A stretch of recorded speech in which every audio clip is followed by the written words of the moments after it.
let's talk about the 2020 Indie Fantasy Award winner, Voice of War.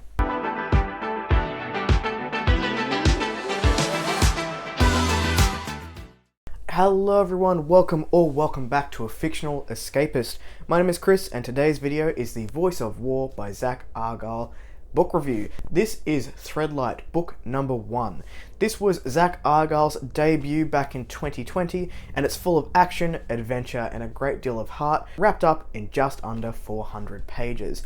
I had a pretty good time with Voice of War. I did go the audio route, which was narrated by Adam Gold, which brought a special something through to the story experience. Now, if you are interested in the Threadlight series, Book 3, Bonds of Chaos, will be coming out on August 25th, I believe. That's when I've pre-ordered it for on my Kindle, so I'll put the actual date up above just in case I am wrong, but it is around August 25th. In Voice of War, we're following Chris Valerian. He is a dad-to-be, his wife is heavily pregnant and almost ready to go into labor, and he's been given the task to scout out and bring justice to a group of blood thieves that are stealing Threadweaver blood.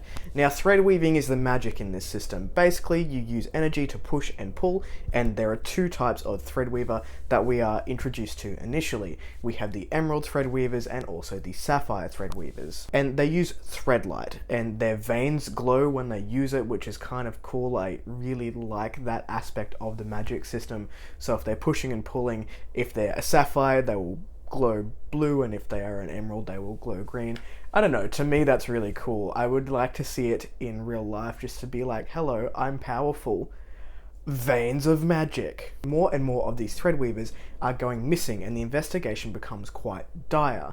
The blood is being stolen to inject into people who cannot threadweave to give them a sense of power. It's like a drug. They're being injected with essentially something that they cannot use, which isn't the best thing in the world, so Chris and team need to find them pretty quickly. During his time on the hunt, Chris finds out more than he bargains for, that there is more to Threadlight and the magic of this world that may meet the eye. All of a sudden, lines are crossed, and not only does he need to worry about his own safety, but also that of his wife and unborn child, all the while holding back the apogee inside of his head, begging for release to unleash devastation once more.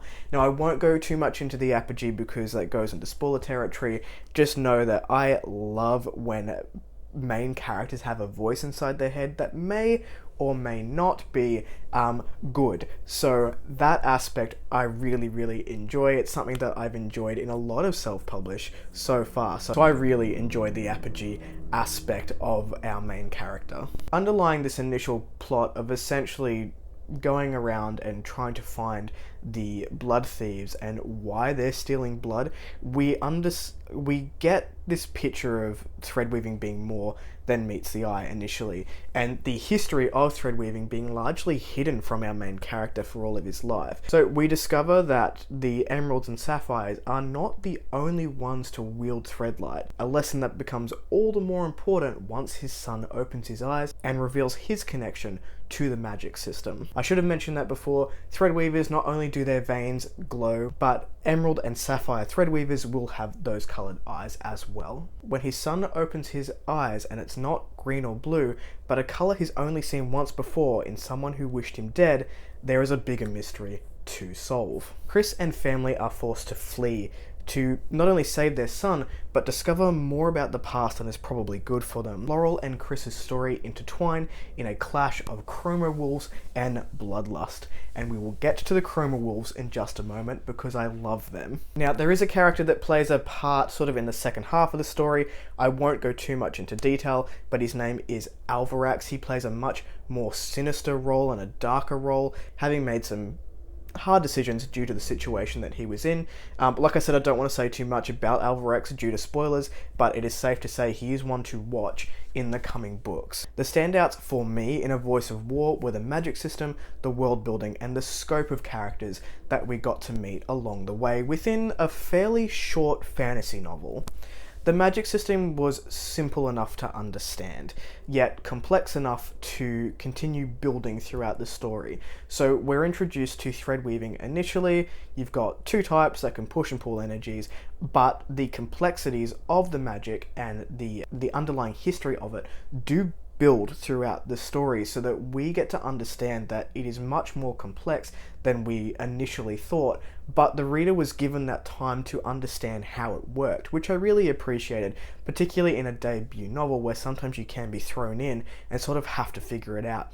I don't mind that personally, but this was sort of a nice change to be able to build along with the story. We as the reader learn more about how Threadline worked, and the magic system became more and more layered with different abilities and restrictions, and we discovered how those abilities could then work together while simultaneously also understanding what those limitations were. And I thought it was done in quite a clever way, which still allows itself to be built upon more should the author choose to do that in books 2 and 3. I haven't read them yet personally, so I don't know whether that is the case and they do continue to build, but there is still room to move while being complete in itself in book 1.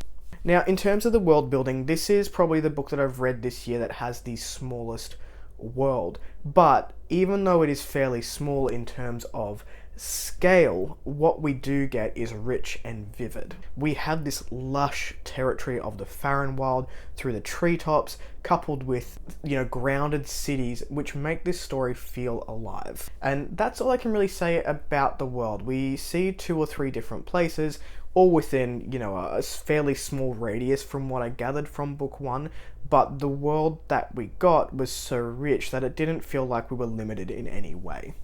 The last thing I want to talk about as a positive is the scope of the characters that was introduced in this book. Now, this can be risky, I find, for new authors to introduce quite a lot of characters, because sometimes you can lose side characters along the way and they don't come into play until later books, and the reader's sort of like, alright, well, what are you doing here and why are you important? I did not feel that way in this book at all. Even the characters that did not have a huge part to play in this book had left some impact on the story overall. There were characters that we saw in the beginning that didn't come into play again until sort of later on in the book, but they were still linked in a way that didn't leave me scratching my head as to why they were there and why they're now here. It was all very well connected in my opinion. Now, like I said, I did listen to this book on Audible. I feel that Adam Gold was quite outstanding in terms of the voice of the characters within this book, and really brought something to Voice of War that I don't know I would have gotten if I had read it physically. Now, you know as well as I do, if you are an audiobook listener, that sometimes the narrator can really make or break a book for you. I thought Adam Gold absolutely nailed bringing this world alive with his performance, so I will be continuing the series likely on the audio route. I had a really good time with Voice of War, to the point where I'm thinking of moving my TBR around a little bit just to try and fit in books 2 and 3 later on this year. I don't know when I'm going to get to them, but I do want to get to them quite soon, so who knows. I also just want to mention the chroma wolves real quick. They're these giant wolves that have 2 tails, and they're green, and I like wolves.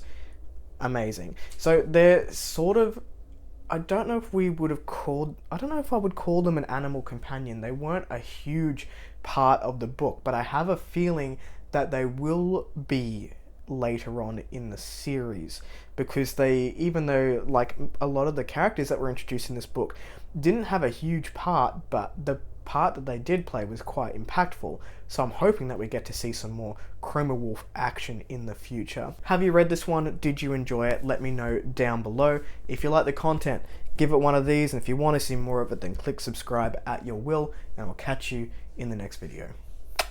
Ciao.